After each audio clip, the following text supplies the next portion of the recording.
Pilih mana? Kaya dunia, fakir akhirat. Atau dua, maaf, fakir dunia, kaya akhirat.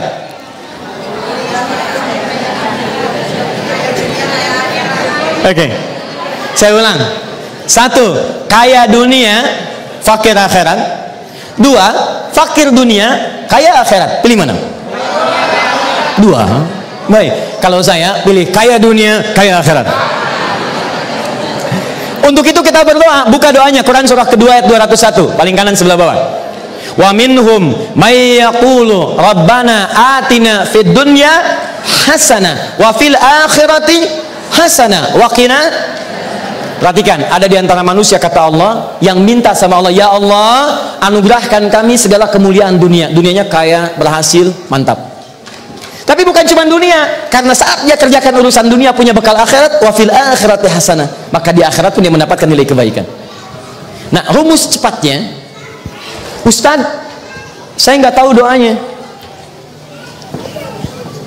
Bagaimana cara mengerjakannya? Saya mau belajar, doanya apa?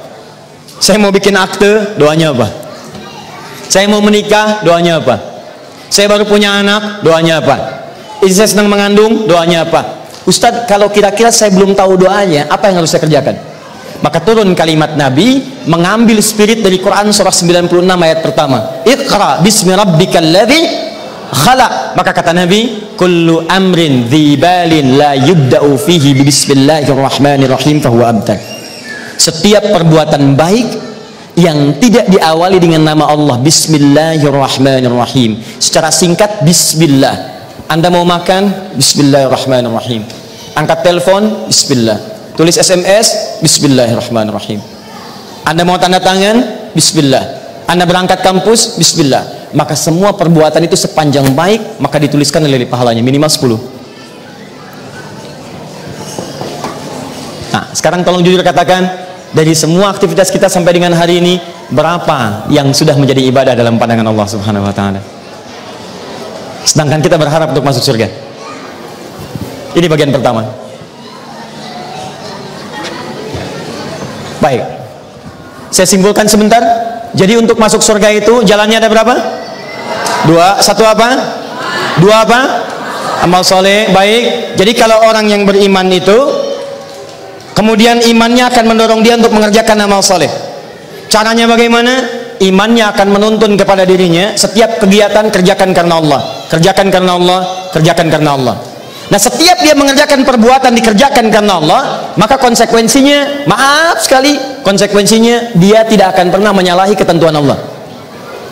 Maaf ya, maaf. Ada orang yang baca bismillah tapi kegiatannya nggak disukai Allah. Misal dia sedang minum-minum, yang dia minum vodka, bismillah. Dia sedang tanda tangan proyek yang haram, fee-nya haram, caranya haram. Wah, bagaimana supaya dapat pahala? Bismillah. Mustahil. Maka Nabi memberikan kunci, perbuatan ini punya nilai pahala hanya jika itu bernilai kebaikan saja. Kalau bukan baik, maka itu tidak akan pernah mendapatkan nilai yang dimaksudkan. Jelas sampai sini? Makanya Nabi mengatakan iman itu tidak akan pernah bersamaan dengan maksiat. La yasrikul mu'min indama yasrik fahuwa mu'min. Tidak akan seorang beriman itu mencuri, saat mencuri ada iman dalam dirinya.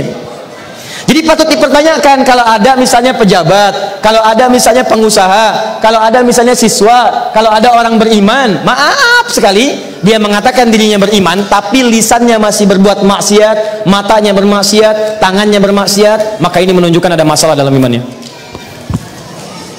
Ada persoalan. Nih contoh ya, contoh, maaf ya, contoh sedikit. Buka Quran surah kedua ayat 168, bandingkan dengan Quran surah 2 ayat 172. Ini paling kanan sebelah bawah, ini kiri ke atas. Ini prinsip dalam dunia usaha. Perhatikan, lihat ayatnya. Di ayat 168 Allah mengatakan, ya ayyuhan nas, hai semua manusia, kulu mimma fil ardi halalan thayyiban. Kalau engkau ingin beraktivitas, bekerja untuk mencukupi kehidupanmu, minimal kamu bisa makan. Ini kalau di bahasa Indonesia namanya sinekdok pas prototo, disebutkan sebagian yang dimaksud keseluruhan. Lawannya sine qua tempore parte, disebutkan keseluruhan, yang dimaksud sebagian. Bukankah kalau ada yang orang bekerja, Anda tanyakan, Papa mau kemana? Mencari sesuap nasi. Padahal yang dicari bukan sesuap, kan? Maka kata Allah di sini, ya ayyuhan nasu kulu, hai manusia silahkan kerja, menggunakan bahasa cari makan. Ayo cari makan, maksudnya kerja. Buat dapat pakaian yang layak, hidup yang layak, rumah yang layak. Perhatikan kalimatnya, ini indah sekali. Kata Allah, kalau kamu ingin bekerja dengan baik, maka tempuh dengan cara yang legal. Jangan langgar ketentuan-ketentuan yang berlaku. Halalan. Kedua, kalau dari apa yang kamu dapatkan ingin membuat hidupmu ini kuat dan sehat, maka gunakan untuk mencari yang terbaik yang kamu butuhkan. Ini prinsip hidup dalam Islam. Thayyibah. Misal, saya kerja dapat uang misalnya $100. Dari $100 ini saya pengen cari makan. Kata Quran, hei, cari makan yang thayyib. Thayyib itu maksudnya yang kira-kira membuat tubuh kamu sehat dan kuat. Jadi tidak semua yang diinginkan mesti dibeli. Kalau semua yang Anda inginkan dibeli sementara belum tentu itu menyehatkan Anda, maka itu bukan hal yang diinisiatifkan oleh Al-Quran. Kata Allah, kalau Anda hidupnya pengen sehat, pengen kuat, fisik pengen bagus, maka apa yang Anda dapatkan, berikan kepada apa yang Anda butuhkan. Tapi poin saya bukan itu. Poinnya adalah, kalimat ini ditujukan pada semua manusia. Jadi walaupun orang yang tidak beriman mengerjakan ini, dia akan mendapatkan hasilnya. Tapi orang beriman, ketika disebutkan kalimat yang mendapatkan makanan dan bekerja, kalimat halalnya dibuang oleh Allah. Lihat ini, Quran surah 2 ayat 172. Yang ini ya ayyuhan nas, yang ini ya ayyuhalladzina amanu. Lihat ayatnya, ya ayyuhalladzina amanu, hai orang-orang yang punya iman. Fokus. Kulu min thayyibati ma razaqnakum. Silakan kamu cari makan, kerja. Yang menarik, halalnya dibuang. Yang ini halalan thayyibah, yang ini halalnya dibuang di sini. Thayyibnya dijamakkan jadi banyak, thayyibat, banyak. Pertanyaannya, kenapa bagi yang belum beriman ada kalimat halalnya, bagi yang beriman halalnya dibuang? Kata para ulama tafsir, kenapa kalimat halal itu dibuang bagi yang beriman? Karena orang beriman itu imannya otomatis mengarahkan dia pada yang halal.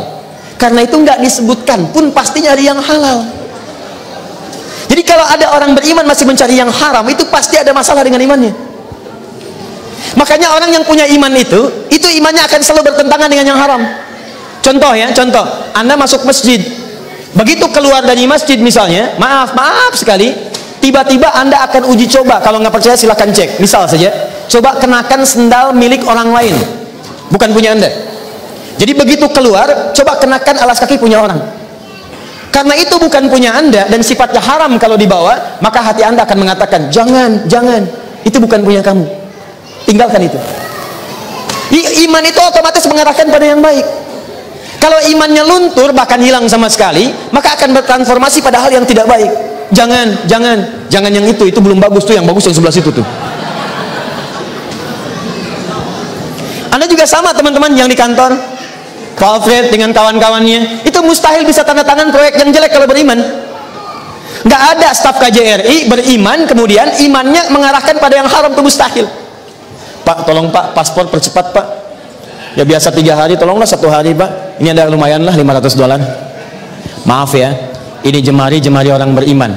Telunjuk tahiyat tidak akan digunakan untuk maksiat. Silahkan bawa kembali $500. Tetap 3 hari. Tolong koreksi. Datang lagi dia, Pak, saya sudah koreksi Pak, tapi tolong Pak sehari Pak, saya tambahlah $5.000. Maaf ya, sekali lagi, tapi sebentar saya istikharah dulu.